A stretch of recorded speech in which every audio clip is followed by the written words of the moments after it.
एक सप्ततिमः सर्गः। राजा जनक का अपने कुल का परिचय देते हुए श्री राम और लक्ष्मण के लिए क्रमशः सीता और उर्मिला को देने की प्रतिज्ञा करना। महर्षि वशिष्ठ जब इस प्रकार इक्ष्वाकु वंश का परिचय दे चुके, तब राजा जनक ने हाथ जोड़कर उनसे कहा, मुनिश्रेष्ठ, आपका भला हो। अब हम भी अपने कुल का परिचय दे रहे हैं, सुनिए। महामते, कुलीन पुरुष के लिए कन्यादान के समय अपने कुल का पूर्ण रूपेण परिचय देना आवश्यक है, अतः आप सुनने की कृपा करें। प्राचीन काल में निमि नामक एक परम धर्मात्मा राजा हुए हैं, जो संपूर्ण धैर्यशाली महापुरुषों में श्रेष्ठ तथा अपने पराक्रम से तीनों लोकों में विख्यात थे। उनके मिथि नामक एक पुत्र हुआ। मिथि के पुत्र का नाम जनक हुआ। ये ही हमारे कुल में पहले जनक हुए हैं। इन्हीं के नाम पर हमारे वंश का प्रत्येक राजा जनक कहलाता है। जनक से उदावसु का जन्म हुआ। उदावसु से धर्मात्मा नंदिवर्धन उत्पन्न हुए। नंदिवर्धन के शूरवीर पुत्र का नाम सुकेतु हुआ। सुकेतु के भी देवरात नामक पुत्र हुआ। देवरात महान बलवान और धर्मात्मा थे। राजर्षि देवरात के बृहद्रथ नाम से प्रसिद्ध एक पुत्र हुआ। बृहद्रथ के पुत्र महावीर हुए, जो शूर और प्रतापी थे। महावीर के सुधृति हुए, जो धैर्यवान और सत्य पराक्रमी थे।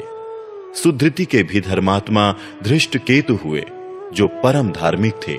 राजर्षि धृष्टकेतु का पुत्र हर्यश्व नाम से विख्यात हुआ। हर्यश्व के पुत्र मरु, मरु के पुत्र प्रतिंधक तथा प्रतिंधक के पुत्र धर्मात्मा राजा कीर्तिरथ हुए। कीर्तिरथ के पुत्र देवमीढ़ नाम से विख्यात हुए। देवमीढ़ के विबुध और विबुध के पुत्र महीध्रक हुए। महीध्रक के पुत्र महाबली राजा कीर्तिरात हुए। राजर्षि कीर्तिरात के महारोमा नामक पुत्र उत्पन्न हुआ। महारोमा से धर्मात्मा स्वर्णरोमा का जन्म हुआ। राजर्षि स्वर्णरोमा से हृस्वरोमा उत्पन्न हुए। धर्मज्ञ महात्मा राजा हृस्वरोमा के दो पुत्र उत्पन्न हुए, जिनमें ज्येष्ठ तो मैं ही हूं और कनिष्ठ मेरा छोटा भाई वीर कुशध्वज है। मेरे पिता मुझे ज्येष्ठ पुत्र को राज्य पर अभिषिक्त करके कुशध्वज का सारा भार मुझे सौंपकर वन में चले गए। वृद्ध पिता के स्वर्गगामी हो जाने पर अपने देवतुल्य भाई कुशध्वज को स्नेह दृष्टि से देखता हुआ मैं इस राज्य का भार धर्म के अनुसार वहन करने लगा। कुछ काल के अनंतर पराक्रमी राजा सुधन्वा ने सांकाश्य नगर से आकर मिथिला को चारों ओर से घेर लिया। उसने मेरे पास दूत भेजकर कहलाया कि तुम शिवजी के परम उत्तम धनुष तथा अपनी कमल नयनी कन्या सीता को मेरे हवाले कर दो। महर्षि, मैंने उसकी मांग पूरी नहीं की, इसलिए मेरे साथ उसका युद्ध हुआ। उस संग्राम में सम्मुख युद्ध करता हुआ राजा सुधन्वा मेरे हाथ से मारा गया। मुनिश्रेष्ठ, राजा सुधन्वा का वध करके मैंने सांकाश्य नगर के राज्य पर अपने शूरवीर भ्राता कुशध्वज को अभिषिक्त कर दिया।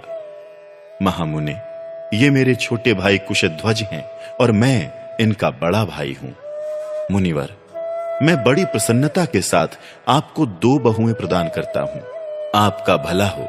मैं सीता को श्री राम के लिए और उर्मिला को लक्ष्मण के लिए समर्पित करता हूं। पराक्रम ही जिसको पाने का शुल्क था, उस देव कन्या के समान सुंदरी अपनी प्रथम पुत्री सीता को श्री राम के लिए तथा दूसरी पुत्री उर्मिला को लक्ष्मण के लिए दे रहा हूं। मैं इस बात को 3 बार दोहराता हूं, इसमें संशय नहीं है।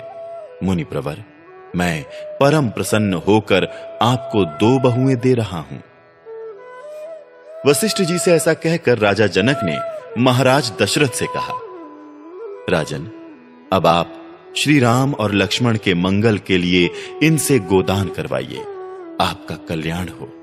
नांदी मुख श्राद्ध का कार्य भी संपन्न कीजिए। इसके बाद विवाह का कार्य आरंभ कीजिए। महाबाहो, प्रभु, आज मघा नक्षत्र है। राजन, आज के तीसरे दिन उत्तरा फाल्गुनी नक्षत्र में वैवाहिक कार्य कीजिएगा। आज श्री राम और लक्ष्मण के अभ्युदय के लिए दान कराना चाहिए, क्योंकि वो भविष्य में सुख देने वाला होता है। इस प्रकार श्री वाल्मीकि निर्मित आर्ष रामायण आदि काव्य के बाल कांड में 71वां सर्ग पूरा हुआ।